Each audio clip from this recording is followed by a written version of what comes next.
This tutorial is on how to make a private project. So once you're in the project section, which is right here on the left tab, you click Create.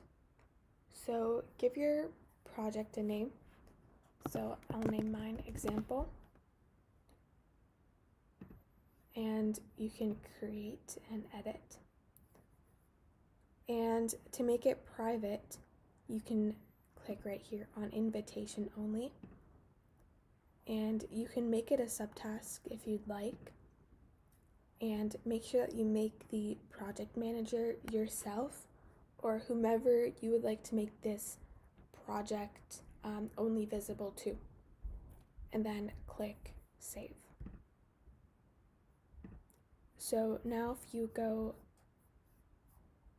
if you use right here, Example. So this one would only be visible to you and not anyone else. If you'd like to invite someone, you can send an invitation to them to join this project.